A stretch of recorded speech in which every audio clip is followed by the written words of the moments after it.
اور اللہ مقامہ کو ان کی برسی ہے کل 29 اگست ہمارے قائد فقید ملت علامہ مفتی جعفر حسین صاحب اللہ مقام ہو خدا ان کے درجات بلند فرمائے، ان کی برسی ہے جامعہ جعفریہ گجرانوالہ میں دن نماز ظہر کے بعد آپ مومنین سے شرکت کی استدعا ہے۔ ایک اعلان ہے 40 کا 24 سفر المظفر انشاءاللہ ہر سال کی طرح جامعہ الوسطیٰ میں 40 امام حسین علیہ السلام جس میں ملک بھر سے امام حسینی شرکت کرتے ہیں، شیعہ و سنی سب کو دعوت دی جاتی ہے۔ آپ سب سے بھی التماس ہے کہ وہاں پہ شرکت کریں، اس قضائے حسینی میں شامل ہوں انشاءاللہ۔ تیسرا اعلان جو گزشتہ 2 دن سے کر رہا ہوں کہ پاکستان کے اکثر علاقے جس میں بلوچستان اور کچھ حصہ سندھ کا متاثر ہوا ہے، سیلاب زدگان ہے، پورے پاکستان پر پاکستانی ملت کوشش کر رہی ہے۔ آپ سے بھی التماس ہے اپنی سطح پر جہاں جہاں سے آپ تعلق رکھتے ہیں، خود سے کہاں کہیں آپ کا رابطہ ہے یا ہم سے رابطہ کرنا چاہیں، ان مصیبت زدہ افراد کی مدد ضرور کریں، یہ ہمارا ایک الہی و دینی فریضہ بنتا ہے۔ جن چیزوں کی ضرورت ہے وہاں پہ دالیں، چاول، آٹا، گھی اور خیمے، بستر، یہ چیزیں چاہیے۔ کوئی مالی طور پر مدد کرنا چاہے یا جن چیزیں دے کے دینا چاہے تو آپ سب سے التماس ہے کہ یہ کام پہ ضرور کریں۔ مولانا صاحب کے ممبر تک پہنچنے میں چند منٹ باقی ہیں، ان کے یہاں تک پہنچنے تک میں آپ کے سامنے امام حسین علیہ السلام کا ایک خطبہ تلاوت کرتا ہوں۔ جیسے وہ ممبر پہ پہنچیں گے انشاءاللہ ان کو ممبر پہ دعوت بٹھا دیں انشاءاللہ، کیونکہ یہ ایام امام حسین علیہ السلام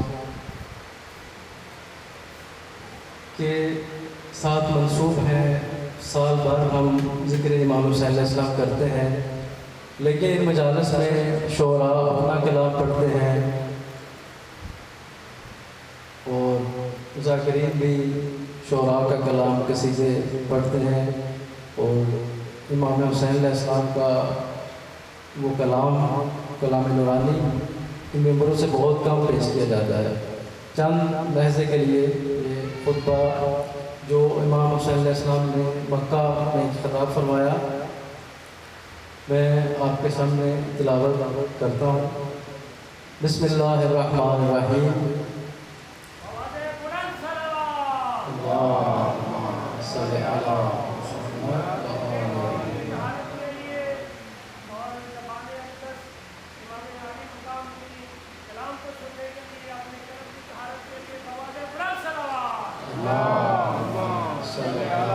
محمد۔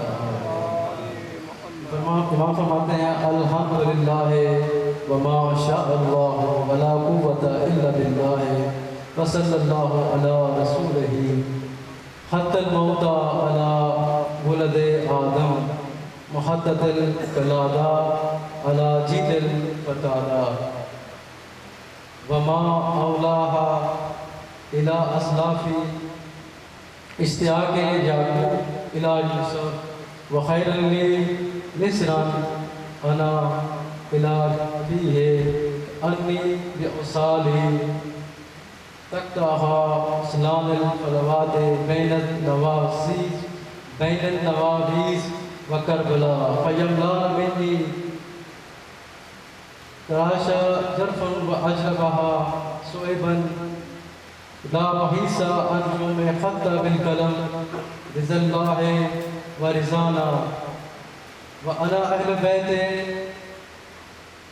نصر على ولائه ويوفينا أجر الصابرين لن تشرف عن رسول الله لحمته به هي مجموع لهم في خزيرة القدس تكريمهم أين وينجر بهم بعدهم ألا ومن كان فينا باطلا محجنا موطنا على لقاء الله نفسا فليرح المعنى فإني راحل مصبحا إن شاء الله تعالى سوا۔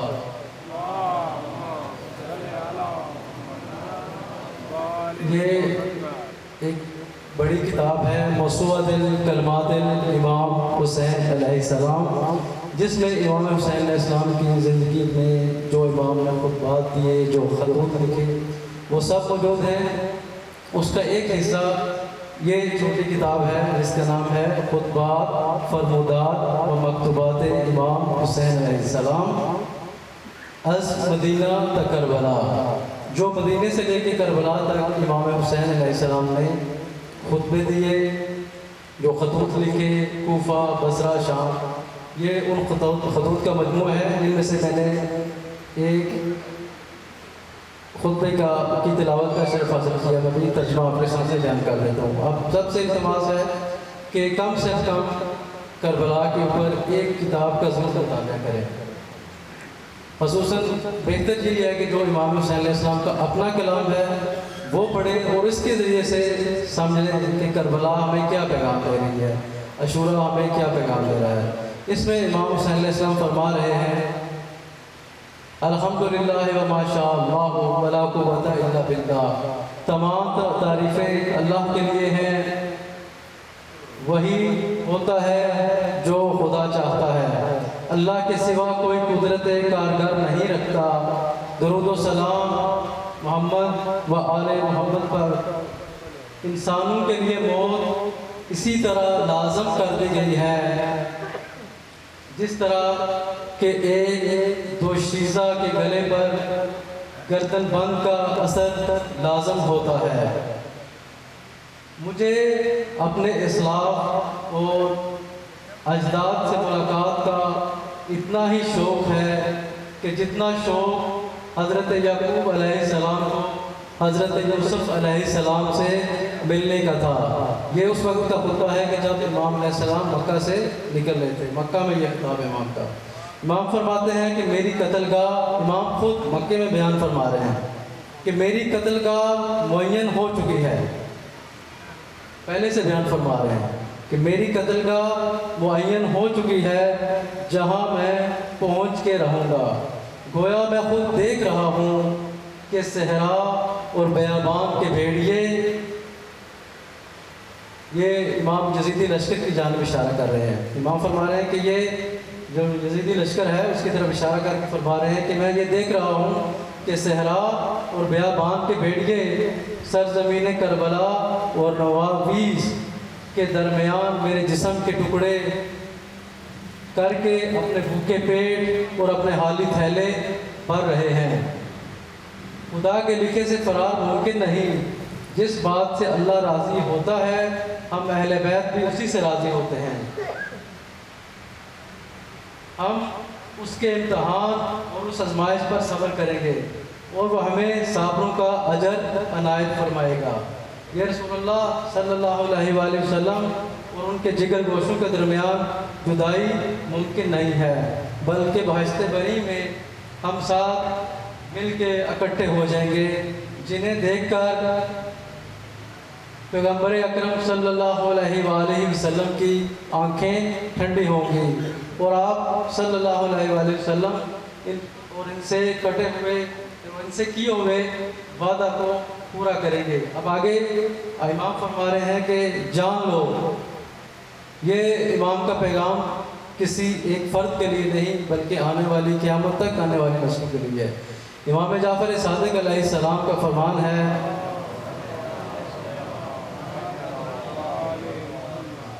امام فرماتے ہیں کہ قرآن کی مثال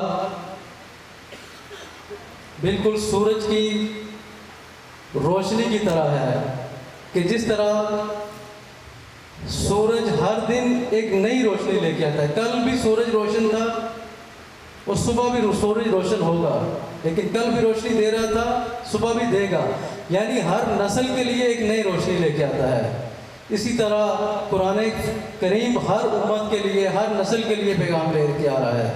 اور امام حسین علیہ السلام کا فرمان اور حتی تمام ائمہ کے فرامین بھی اسی طرح ہیں کہ امام کے قول کے مطابق یہ ہمارے لیے بھی پیغام ہے، یہ ہم سب کے لیے فردن امام حسین علیہ السلام کے خط، امام کے یہ خطبے ہم سب کے لیے۔ امام فرما رہے ہیں جان لو کہ تم میں سے جو بھی ہمارے اوپر اپنا خون نچھاور کرنا چاہتا ہے اور اللہ سے ملاقات کے لیے تیار ہو، وہ ہمارے ساتھ چلے۔ میں انشاءاللہ کل صبح روانہ ہو جاؤں گا۔ یہ امام علیہ السلام مکے سے نکلتے ہوئے فرما رہے ہیں کہ میں مکہ سے نکل رہا ہوں، جو کوئی بھی اپنا خون ہماری راہ میں نچھاور کرنا چاہتا ہے۔ یہ سامنے جملہ لکھا ہوا ہے، نرحل ماں کا یا حسین، عربی کا جملہ ہے کہ یہ اسی جملے کا جواب ہے۔ امام علیہ السلام نے جگہ جگہ کے اوپر، ہم ممبروں سے جو سنتے ہیں، 28 رجب کو امام روانہ ہوئے اور پھر ہم سیدھا مدینے آ جاتے ہیں، مکے آ جاتے ہیں، اور پھر مکہ سے امام کی روانگی اور مکہ سے سیدھا کربلا۔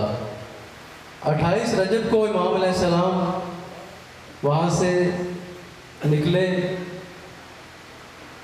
3 یا 4 شعبان کو امام مکہ میں پہنچے ہیں، اور 3-4 شعبان سے لے کے پھر مکہ سے نکلنے کا سفر کب ہے؟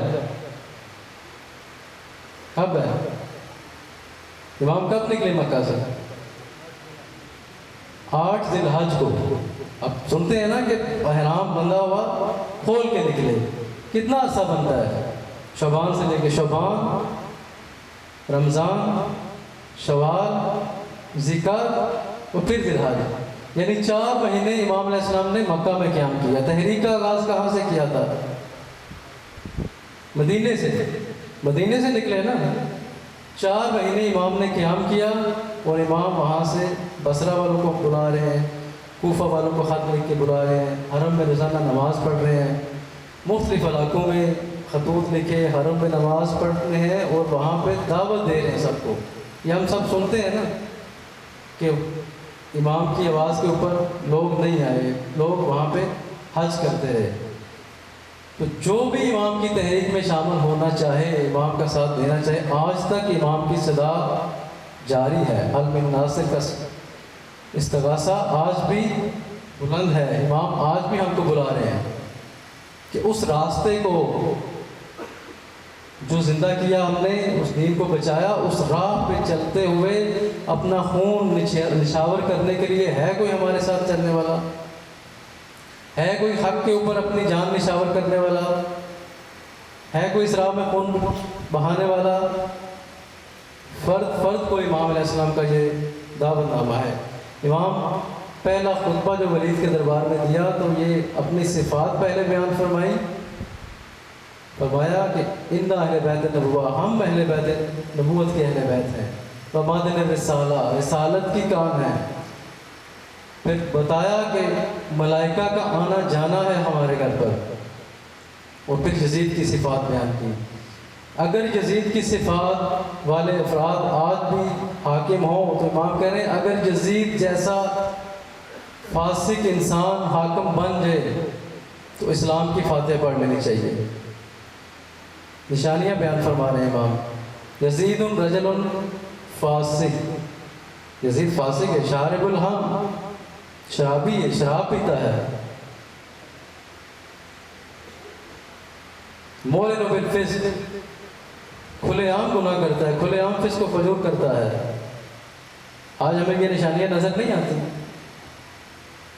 نا؟ تو معاشرے میں امر بالمعروف اور نہی عن المنکر جب امام کہہ رہے ہیں، اپنے وصیت نامے میں فرما رہے ہیں، لکھ کے دے کے جا رہے ہیں جناب محمد حنفیہ کو کہ میں جو جا رہا ہوں تو شر پھیلانے، فساد پھیلانے نہیں جا رہا، باغی بن کے نہیں جا رہا، بلکہ اپنی جد کی امت کی اصلاح کے لیے جا رہا ہوں، اور میں پہلا فرد نہیں ہوں بلکہ اپنے نانا رسول خدا صلی اللہ علیہ وآلہ وسلم کی سیرت پر عمل کر رہا ہوں، اور اپنے بابا علی مرتضیٰ کی سیرت پر عمل کر رہا ہوں۔ تو جس طرح فروع دین میں امر بالمعروف کے بارے میں بیان فرمایا گیا ہے اور ہم سب جانتے ہیں، تو کیا وہ امر بالمعروف ہم پر واجب نہیں ہے؟ امام کے راستے پہ چلتے ہوئے امام وہاں پہ کہہ رہے ہیں ولید کے دربار میں، مثلی لا یبایع لمثلہ، مجھ جیسا یزید جیسے کی بیعت نہیں کر سکتا، جب اس جیسا فاسد و فاسق انسان حاکم بن جائے تو اسلام کی فاتحہ پڑھ لینی چاہیے۔ تو کیا آج معاشرے کے حالات اگر اس طرح کے بن جائیں، حکومتیں اس طرح کی بن جائیں، تو ہماری ذمہ داری نہیں ہے کہ ہم امر بالمعروف کریں، نہی عن المنکر کریں؟ ہم سب کا یہ فریضہ ہے، فرد کے اوپر یہ ذمہ داری عائد ہوتی ہے۔ ایک شاعر کا شعر ہے، عبائے زر کا نہیں جو کفن کا شیدا ہو، عبائے زر کا نہیں، یہ جو علماء پہنتے ہیں عبا، زر کی سونے کی بنی ہوئی عبا کا شوق نہ رکھتا ہو، عبائے زر کا نہیں جو کفن کا شیدا ہو، یہاں پر وہ آئے جو دار و رسن کا شیدا ہو۔ یہ راہ کربلا ہے۔ ابھی آج صاحب جس دن پہلی مجلس سے میں خطاب فرمایا یہاں پہ، اسی کتاب میں وہ واقعہ موجود ہے، عبید اللہ ابن حر جوفی جو محب اہل بیت تھا، جب امام مدینہ سے نکل رہے تھے تو وہ راستے میں ملا اور امام سے عرض کی، مولا یہ میرے کھیت ہیں اور یہ میرے کنویں میں پانی کم ہے اور پانی کھارا ہے، ایک تو کم ہے اور دوسرا کھارا ہے۔ امام نے فرمایا ڈول ڈالو پانی نکالو، ڈول ڈالا بیچ میں، پانی نکالا، امام حسین علیہ السلام نے اپنا لعاب دہن اس میں شامل فرمایا، کہا ڈول کو واپس کنویں میں ڈالو، واپس ڈالا، کنواں بھر بھی گیا، پانی میٹھا بھی ہو گیا۔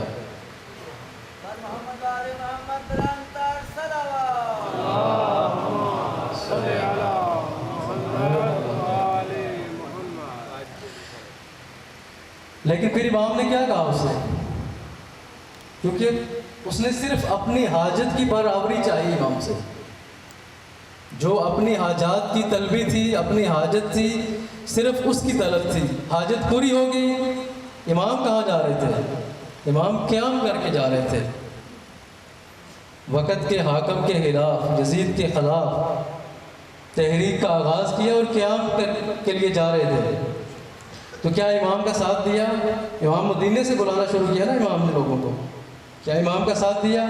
نہیں دیا۔ پھر امام نے یہی کہا کہ جب میرے استغاثے کی صدا بلند ہو، حل میں ناصر ینصرنا کی، تو دور چلے جو کہیں تمہارے کانوں تک آواز نہ پہنچے۔ عزیزان من، یہ ہمارے لیے آئینہ ہے کہ عصر حاضر کی کربلا میں ہم کہاں پہ کھڑے ہوئے ہیں۔ کہیں ایسا تو نہیں ہم اپنے مولا و آقا سے، اپنے وقت کے امام سے صرف اپنی حاجتوں کی برابری چاہتے ہیں کہ میری دعائیں پوری ہو جائیں، میری حاجات پوری ہو جائیں، امام کا ساتھ دینے کی ضرورت نہیں ہے۔ مجھے بیٹے مل جائے، مجھے گھر مل جائے، مجھے مال و ثروت مل جائے، گاڑی مل جائے، میری جو بھی حاجات ہیں صرف فقط اور فقط وہ پوری ہو جائیں۔ زمانے کے امام کا، حجت امام کا، اللہ کی جو حجت ہے، وقت کی حجت، اس کا ساتھ دینے کی کوئی ضرورت نہیں ہے۔ ہمیں یہ غور کرنے کی ضرورت ہے کہ کہیں ہم بھی اسی صف میں تو نہیں ہیں۔ اگر آج امام زمانہ سلام اللہ علیہ کا ظہور ہو جاتا ہے تو کیا ہماری تیاری ہے کہ ہم امام کے لشکر میں شامل ہو سکیں؟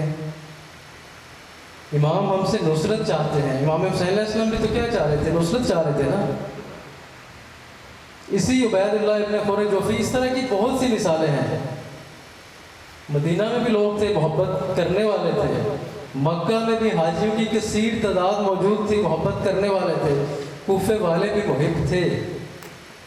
راستے میں جب فرزدق شاعر سے ملاقات ہوئی، کوفے کے حالات پوچھے، یہیں مکے سے نکلتے ہوئے وہ حج کے لیے آ رہا تھا، امام مکہ سے نکل رہے تھے۔ جب پوچھا فرزدق سے کہ کیا حالات ہے کوفے کے، تو اس نے کہا کہ لوگوں کے دل آپ کے ساتھ ہیں، تلواریں آپ کے خلاف ہیں۔ دل سے چاہنے والے ہیں، تلواریں خلاف لے کے آ گئے۔ وجہ دنیا طلبی۔ یہ عبید اللہ ابن حر جوفی بھی دنیا طلبی ہے نا، کہ اپنے کنویں کا پانی میٹھا ہو جائے اور زیادہ ہو جائے، وافر ہو جائے، یعنی دنیا کی نعمتیں زیادہ مل جائیں۔ اس کے پاس کنواں تھا، اس نے وہ مانگا۔ ہم آج کی ضروریات جو ہیں وہ طلب کرتے ہیں۔ عزیزان ہمیں ضرورت ہے کہ ہم اس آئینے میں دیکھیں اپنے آپ کو اور امام کی نصرت کے لیے تیار ہوں، خود تیار ہوں اور اپنے آنے والی نسل کو اپنی اولاد میں یہ منتقل کریں۔ نعرہ تکبیر، نعرہ تکبیر، نعرہ رسالت، نعرہ رسالت، نعرہ حیدری، حیدری، حسینیت، حسینیت، یزیدیت، یزیدیت۔